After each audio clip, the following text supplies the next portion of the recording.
How's it going, y'all? Jack Mycologist back here with another video. Today we're going to be doing a short one, how to do no soak, no simmer millet jars. Alright, so I've already made 6 of them, so we're going to do the last 7th one right here. So, first thing you're going to need is a scale. You're going to need your jar, some pressure cooker safe lids with a gas exchange filter. Some of them have self-healing injection ports, some of them don't. Doesn't really matter. All right, I got a giant bag of millet here. Unhulled, very important. There's hulled versus unhulled millet. If you're gonna get millet, make sure it's unhulled. I've also heard it's called proso, P-R-O-S-O. All right, so I got a giant 50-pound bag here. I got some cups in here. I got my jar tarred on my scale. What I'm gonna do for this quart jar, it's gonna go add 300 grams of millet.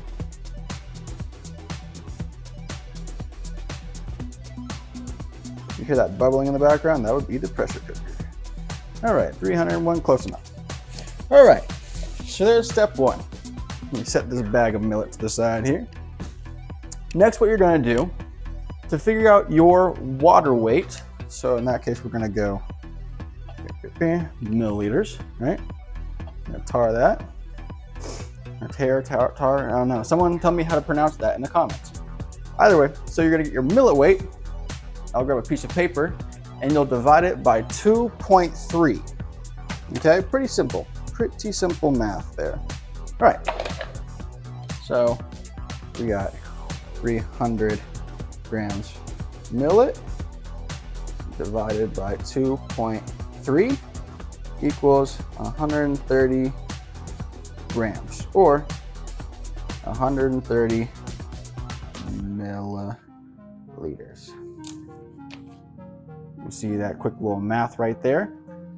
2.3 is the sweet spot I have found for the amount of water. I got my kettle over here, freshly boiled water. And what we're gonna do is just gonna add 130 into here. Take it nice and slow, a little bit at a time.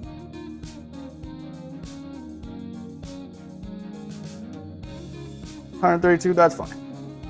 I want to continue and do that for every single jar here.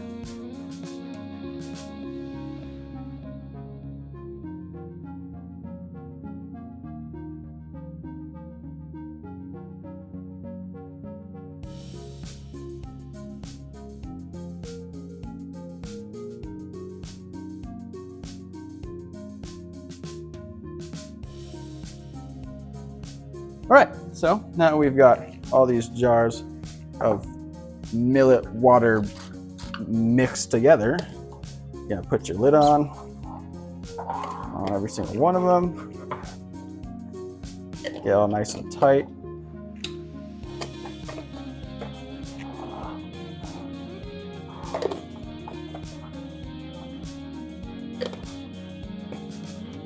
You can get these lids. Not with the holes in them, because you can mod them yourself pretty easy. But you can get the lids on Amazon. 16 of them for $9-10 bucks, pretty cheap. All right, so now you got your lids on, got your water in there, got your millet in there. Now we're gonna do a hot shake. You wanna get all that hot water just dispersed within the millet as you can. All right, and when you're done, just try to tap it down. Try to make sure there's no residing millet up here in the lid or anything on the walls, and set it to the side. So we're gonna do that with all of them.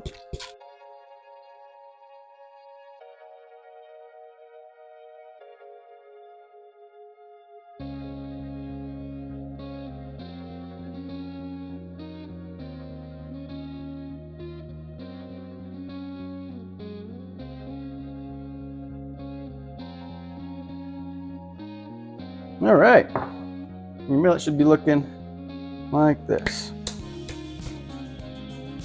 Close-up view of that. See the grains. All right, now what we're gonna do is load it up into our pressure cooker. So we're gonna do that right now. Let me see if I can get a nice good angle right here.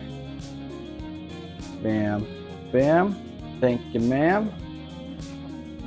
All right. Put these in there. No need for foil on the top. They have these hydrophobic little filter patches. If you have the paper ones that are not synthetic, then you will need to put foil on them. But if they are synthetic, then you're good. And fun fact, I was researching all the filter patches, and the hydrophobicity, or if that's how you say it, when you put it into high heat, the barrier strengthens against water, which I would imagine it'd be opposite, but turns out it's the opposite of what I was thinking. We have let me just talk about this real quick. Got our pressure cooker in the ring. I took off, rinsed off, and then I got a paper towel, covered it with canola oil, and then just conditioned the ring. Helps it keep lasting longer. Don't use petroleum jelly. I learned this. I was using petroleum jelly in the past. Turns out petroleum products, they lessen the lifespan and cause it to cause the seal to dry out quicker. I wouldn't have thought that, but shout out to Whitebeard for teaching me that. Also, if you guys don't know who Whitebeard is, go check out his channel, Whitebeard Mycology. He is one of the OGs in the game. Been doing it for 20 plus years and is also a great friend. So yeah, now we have this in the pressure cooker. We're gonna get this up to a nice rolling boil, let it vent for 5 to 10 minutes, and then we're gonna lock it down. And we're gonna let this pressure cook at 15 PSI for 90 minutes for these quart jars. If I were doing half-gallon jars, which I do 4 of them at a time, for those we'll do 120 minutes. But since we're just doing the quart jars, 90 minutes works great. And I will show you them after the pressure cooking. All right, y'all, we are back. The pressure cooker is cooled off and depressurized. So we're gonna take these out.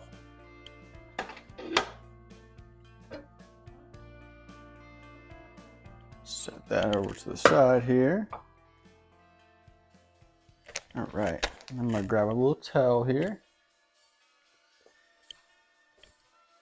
I'm gonna grab these. Let me lay this out real quick. Sometimes if you have like a marble countertop, it's cold, and so when you take the jars out, they'll be hot. You just want to put them on a towel so they don't get shocked and crack. We're just gonna continue taking these all out one by one. That is really hot, so we're gonna put the gloves back on.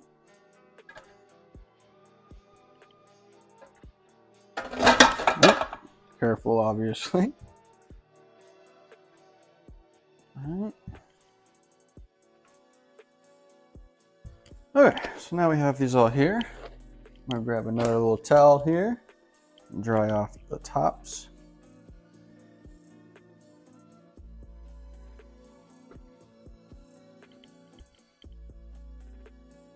Just like that.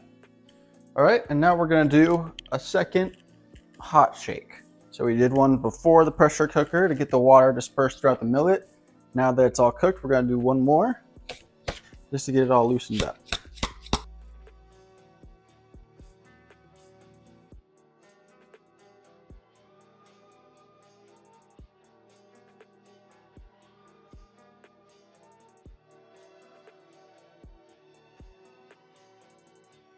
And just like that, you now have millet jars that are ready to be inoculated, whether that be with LC, multi-spore, or colonized agar, whatever you like.